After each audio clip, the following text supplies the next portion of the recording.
Pecado pessoal e pecado social.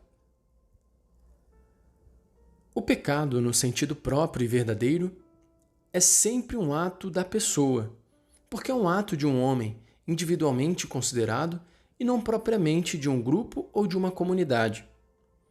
Este homem pode ser condicionado, pressionado, impelido por numerosos e ponderosos fatores externos, como também pode estar sujeito a tendências, taras e hábitos relacionados com a sua condição pessoal. Em não poucos casos, tais fatores externos e internos podem atenuar, em maior ou menor grau, a sua liberdade e, consequentemente, a sua responsabilidade e culpabilidade. No entanto, é uma verdade de fé, também confirmada pela nossa experiência e pela nossa razão, que a pessoa humana é livre. E não se pode ignorar esta verdade para descarregar em realidades externas, as estruturas, os sistemas, os outros, o pecado de cada um. Além do mais, isso seria obliterar a dignidade e a liberdade de pessoa que se revelam, se bem que negativa e desastrosamente, também nessa responsabilidade do pecado cometido.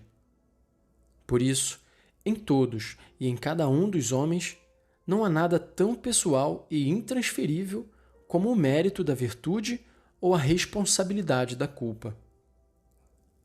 Como ato da pessoa, o pecado tem as suas primeiras e mais importantes consequências no próprio pecador, ou seja, na relação dele com Deus, que é o próprio fundamento da vida humana, e também no seu espírito, enfraquecendo-lhe a vontade e obscurecendo-lhe a inteligência.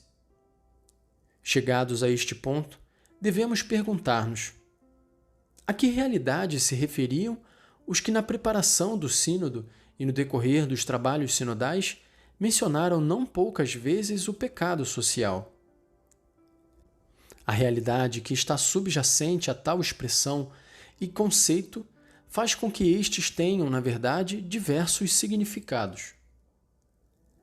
Falar de pecado social quer dizer, primeiro de tudo, reconhecer que, em virtude de uma solidariedade humana tão misteriosa e imperceptível quanto real e concreta, o pecado de cada um se repercute de algum modo sobre os outros. Está nisto uma outra faceta daquela solidariedade que, a nível religioso, se desenvolve no profundo e magnífico mistério da comunhão dos santos, graças à qual se pode dizer que cada alma que se eleva, eleva o mundo. A esta lei da elevação corresponde, infelizmente, a lei da descida, de tal modo que se pode falar de uma comunhão no pecado, em razão da qual uma alma que se rebaixa pelo pecado arrasta consigo a Igreja e, de certa maneira, o mundo inteiro. Por outras palavras, não há nenhum pecado, mesmo o mais íntimo e secreto, o mais estritamente individual, que diga respeito exclusivamente àquele que o comete. Todo o pecado se repercute, com maior ou menor veemência, com maior ou menor dano, em toda a estrutura eclesial e em toda a família humana. Segundo esta primeira acepção, a cada pecado pode atribuir-se indiscutivelmente o caráter de pecado social. Há certos pecados, no entanto, que constituem, pelo seu próprio objeto, uma agressão direta ao próximo, e mais exatamente, com base na linguagem evangélica, ao irmão. Estes são uma ofensa a Deus, porque ofendem ao próximo. A tais pecados costuma dar-se a qualificação de sociais, e é esta a segunda acepção do termo. Neste sentido, é social o pecado contra o amor do próximo, que é tanto mais grave na lei de Cristo, porquanto está em jogo o segundo mandamento, que é semelhante ao primeiro.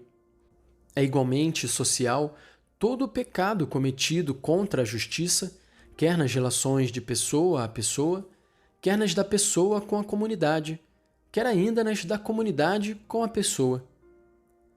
É social todo o pecado contra os direitos da pessoa humana, a começar pelo direito à vida, incluindo a do nascituro, ou contra a integridade física de alguém.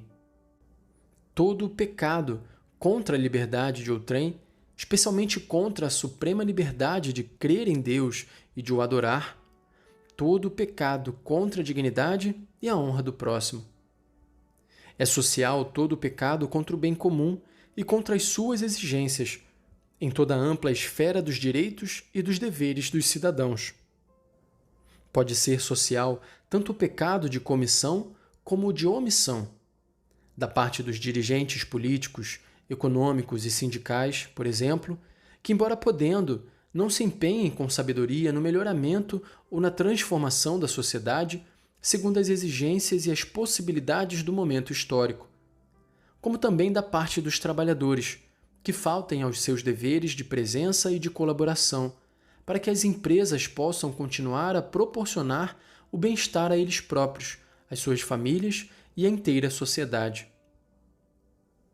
A terceira acepção de pecado social diz respeito às relações entre as várias comunidades humanas. Estas relações nem sempre estão em sintonia com a desígnio de Deus, que quer no mundo justiça, liberdade e paz entre os indivíduos, os grupos, os povos. Assim, a luta de classes, seja quem for o seu responsável ou, por vezes, o sistematizador, é um mal social.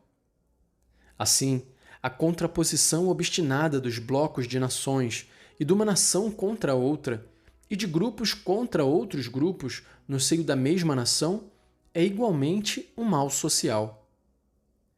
Em ambos os casos, pode fazer-se a pergunta se é possível atribuir a alguém a responsabilidade moral de tais males e, por conseguinte, o pecado. Ora, deve admitir-se que realidades e situações como as que acabam de ser indicadas, ao generalizarem-se e até mesmo ao agigantarem-se como fatos sociais, quase sempre se tornam anônimas, assim como são complexas e nem sempre identificáveis as suas causas. Por isso, ao falar-se aqui de pecado social, a expressão tem um significado claramente analógico. Em todo caso, falar de pecados sociais, mesmo que seja em sentido analógico, não deve induzir ninguém a subestimar a responsabilidade individual das pessoas, mas tem em vista constituir um alerta para a consciência de todos, a fim de que cada um assuma as próprias responsabilidades no sentido de serem séria e corajosamente modificadas essas realidades nefastas e essas situações intoleráveis. Dito isto de maneira clara e inequívoca, como premissa, é preciso acrescentar imediatamente que não é legítima nem aceitável uma acepção do pecado social. Não obstante esteja muito em voga nos nossos dias, em alguns ambientes, a qual, ao opor não sem ambiguidade o pecado social a pecado pessoal, mais ou menos inconscientemente leva a diluir e quase a eliminar o pessoal, para admitir somente as culpas e responsabilidades sociais. Segundo esta concepção, que revela com facilidade a sua derivação de ideologias e sistemas não cristãos, hoje talvez já postos de parte por aqueles mesmos que a certa altura foram os seus fautores oficiais, praticamente todos os pecados seriam sociais, no sentido de serem imputáveis não tanto à consciência moral de uma pessoa, quanto a uma entidade vaga e coletividade anônima, que poderia ser a situação, o sistema, a sociedade, as estruturas, a instituição, etc.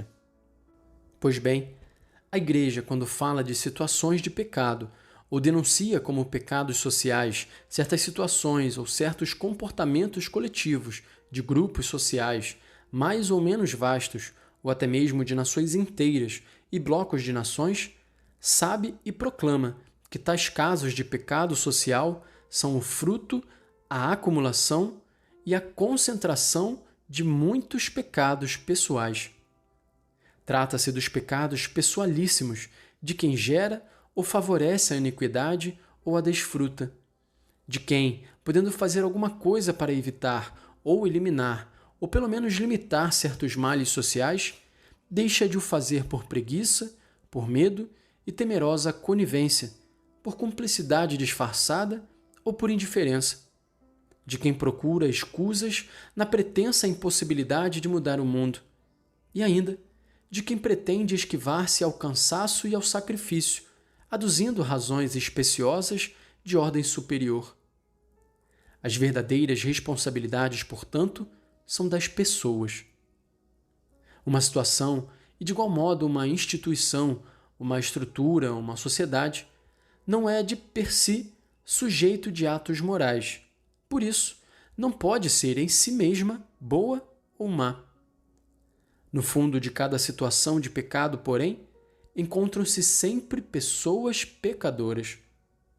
Isto é tão verdadeiro que, se tal situação vier a ser mudada nos seus aspectos estruturais e institucionais pela força da lei, ou como acontece com mais frequência, infelizmente, pela lei da força, a mudança revela-se na realidade incompleta, de pouca duração e, no fim de contas, vã e ineficaz. Para não dizer mesmo contraproducente, se não se converterem as pessoas direta ou indiretamente responsáveis por essa mesma situação.